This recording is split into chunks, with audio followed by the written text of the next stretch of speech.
હાય. હાય. હા શું હતું? કેમ સીટી મારી? સીટી મારીને બોલાવ્યો મેં તને ખાલી. આવી રીતના કોઈ રસ્તા ઉપર છોકરાને સીટી મરાતી હશે? લાઈન મારે છે? લાઈન નથી મારતી, સીટી મારી ખાલી મેં તને. શું સીટી મારે? સારું લાગે પબ્લિક પ્લેસમાં? એટલે સીટી મારીને બોલાવ્યો એમાં શું ખારું ને ખરાબ યાર? છપરીગીરી કહેવાય.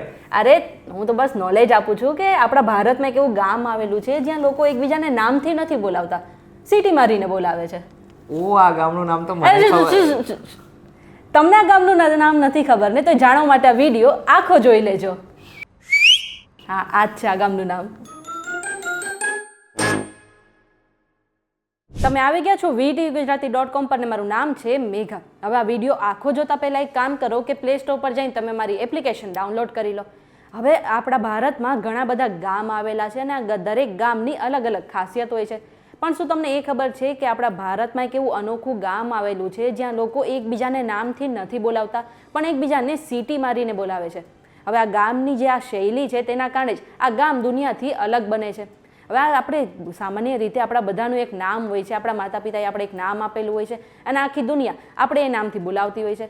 પણ આ ગામમાં જે લોકોનો જે બાળકનો જન્મ થાય છે ને એને કોઈ નામથી નહીં પરંતુ એક ધૂન દ્વારા એટલે કે એક ટ્યુન દ્વારા બોલાવવામાં આવે છે અને આગળ જતાં એ ધૂન કે ટ્યુન એ બાળકની ઓળખ બની જાય છે અને ગામના લોકો સીટી મારીને એ ટ્યુન બોલીને જ એ બાળકને બોલાવે છે. હવે તમે વિચારતા હશો કે આ ગામ કયું છે ને ક્યાં આવેલું છે?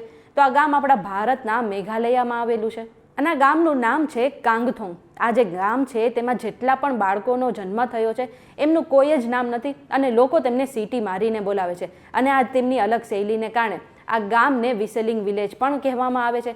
એટલું જ નહીં, આ ગામમાં જેટલા પણ બાળકો જન્મે છે એ સ્કૂલે જતા હોય, શાળાએ જતા હોય, કોઈ કામ પર જતા હોય અથવા તો કોઈ મોટા માણસો પણ ક્યાંય બહાર જવું હોય કે કામ પર જવું હોય ત્યારે એકબીજાને નામથી નહીં પણ સીટી મારીને અને તે ટ્યુન વગાડીને એકબીજાને બોલાવે છે. અને સૌથી મોટી અને ખાસ વાત એ છે કે આ ગામમાં આશરે 700 લોકો રહે છે અને આ બધાની અલગ અલગ ટ્યુન છે અને લોકો સીટી મારીને જ એકબીજા સાથે વાત કરે છે. આ પ્રશ્ન એ થાય કે જો લોકો એકબીજા સાથે સીટી મારીને જ વાત કરે છે તો એકબીજાને નામથી કેવી રીતે ઓળખે છે અને એકવાર સીટી મારીને એક જ વ્યક્તિ કેમ સામે આવે છે કે 2-3 વ્યક્તિ કેમ સામે નથી આવી જતા? આ ગામમાં જ્યારે પણ બાળકનો જન્મ થાય ને ત્યારે તેની માતા જે છે એક ધૂન ગાય છે, એક ટ્યુન વગાડે છે અને સીટી મારીને જ લોકો એ બાળકને તેના નામથી બોલાવે છે. એટલે કે આ જે ધૂન છે કે ટ્યુન છે એ તે બાળકની ઓળખ બની જાય છે. હવે જે ધૂન છે તેને ત્યાંના લોકો ઝીંગારબાઈ લવલી પણ કહે છે. હવે એવું નથી કે આ ગામમાં રહેતા લોકોનું નામ જે છે એ ધૂન ઉપરથી જ છે ને એકબીજાને સીટી મારીને જ બોલાવે છે પણ આ ગામના લોકોનું નામ જે છે એક સામાન્ય નામ છે અને એક ધૂનવાળું નામ છે. આ જે સામાન્ય અક્ષરવાળું નામ છે ને એ ત્યાંના સરકારી ચોપડે ચડાયેલું છે પણ જે ગામમાં રહેતા લોકો જ્યારે એકબીજા સાથે વાત કરે છે, એકબીજાને સંદેશો મોકલે છે અથવા તો કોઈ પણ સાથે વાત કરે છે ને ત્યારે તે સીટી મારીને એકબીજાને ધૂનથી જ બોલાવે છે. આ ઇન્ફોર્મેશન તમને કેવી લાગી અમને કમેન્ટ કરીને જરૂરથી જણાવજો અને જો તમે આ ગામની મુલાકાત લેવાના હો ને તો એક વખત એ ધૂન વિશે, ટ્યુન વિશે પણ ઓનલાઈન સર્ચ કરી લેજો. અને જો તમને આ વિડીયો પસંદ આવ્યો ને તો વિડીયોને લાઇક અને શેર કરી દેજો અને આવા જ ઇન્ફોર્મેટિવ વિડીયો માટે અમારી ચેનલ VTVGujarati.com સાથે જોડાયેલા રહેજો.